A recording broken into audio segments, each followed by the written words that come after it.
Welcome to the deep dive. Today, we're looking into something, well, a bit different maybe. Simon's Cat token. Ticker is CAT. Right. And I know what you might be thinking. Great, another meme coin. But hold on. This one's actually got a pretty interesting twist. Uh-huh. It's officially linked to the Simon's Cat brand, the cartoons. Yeah, And the actual creator is involved. exactly. That's the key difference here. Yeah. This isn't just like a random internet thing someone slapped a token onto. Simon's Cat is huge. It really is. Created by Simon Tofield, British animator. It's a web series, books. Basically this perpetually hungry white cat always trying to get his owner, Simon, to feed him. Yeah, very relatable for cat owners. Totally. And it's got this massive global following, known for its, charm and humor. It's a proper established IP. Okay, so for this deep dive, our mission is pretty straightforward.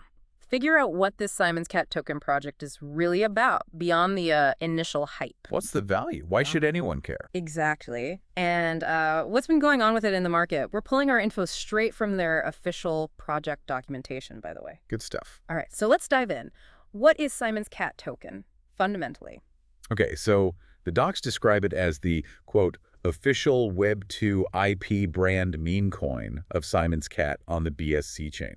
BSC being the Binance Smart Chain. Correct. And that official part is what they emphasize. The IP rights are involved. Simon Tofield himself is listed as part of the team. Gotcha. The ticker CAT, obviously.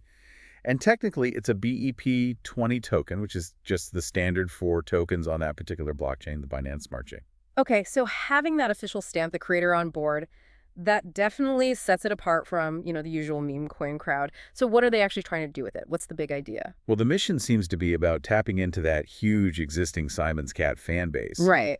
And building a Web3 community around it.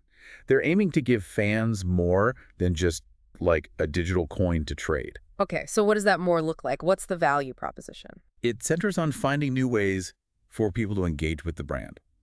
So think opportunities to earn rewards, maybe tokens, for participating somehow and getting exclusive access. That can mean private online groups, maybe special Q&As, or even real-world events down the line. Okay, now this part sounds interesting. The documentation mentions blending Web2 and Web3, these kind of hybrid experiences. Can you flesh that out a bit? Yeah, so imagine things fans already like mobile games featuring Simon's Cat, maybe little apps within Telegram. Right, familiar stuff. Exactly. And then layering Web3 elements onto that. So maybe you earn SAT tokens for playing the game, or use SatCat to unlock special features or items within it. Okay. But it's not just digital. They also talk about real-world things like themed merchandise, maybe connected to the token somehow, or actual physical events, meetups for token holders. Okay. And even charitable campaigns tied into the whole ecosystem. The bigger idea seems to be making Web3 less scary, more accessible. By linking it to something people already know and like. Precisely. Make it fun.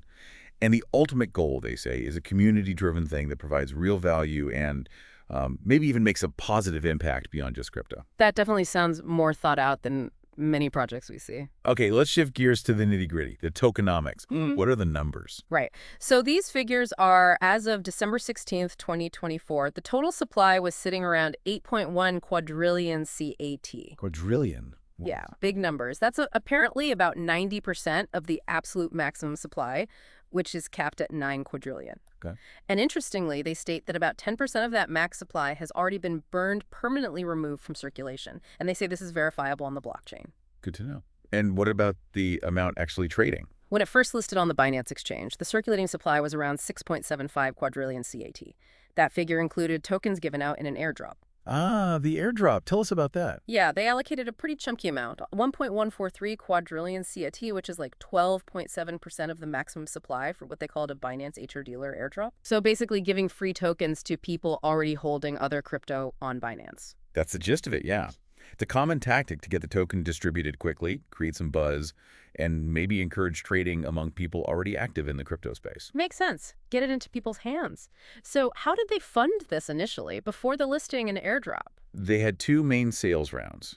First, a private sale that raised $2.6 million, selling tokens at 0.000000222 each. Tiny fraction of a cent, obviously. Right. Then they did a public sale using a platform called Floki's TokenFi Launchpad. Think of it like a Kickstarter for crypto projects. Gotcha. That raised another $4.25 million, with the token price slightly higher at 0.000000278. Okay, so add those up. Yep, comes to a total of $6.85 million raised before it even hit the major exchanges. Significant seed funding. Definitely shows there was some serious early interest. So what happened after the launch? That was back in August 2024, right? Yeah. The docs mentioned some pretty wild activity.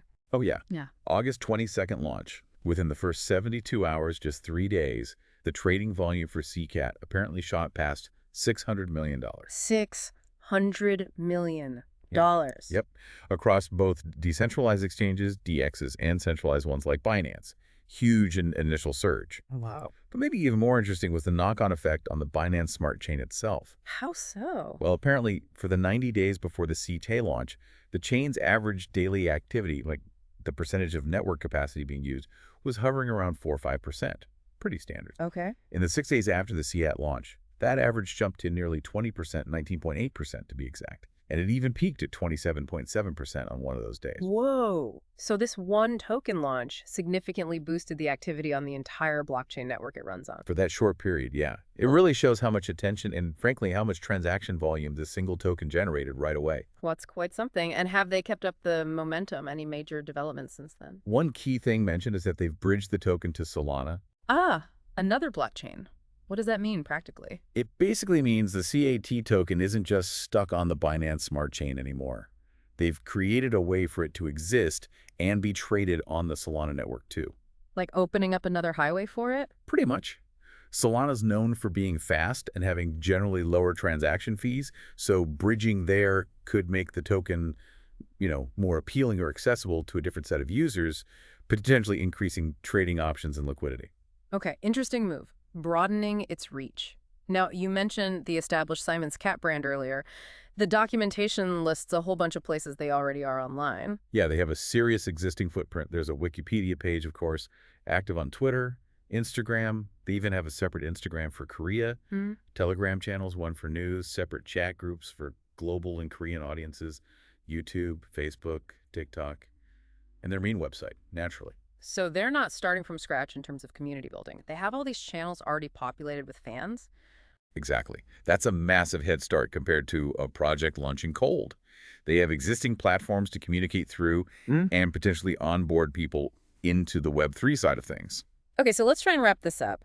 Taking everything from the documentation, our deep dive suggests Simon's Cat token is trying to be more than just hype. It seems so. You've got this well-known, loved brand. The actual creator is involved.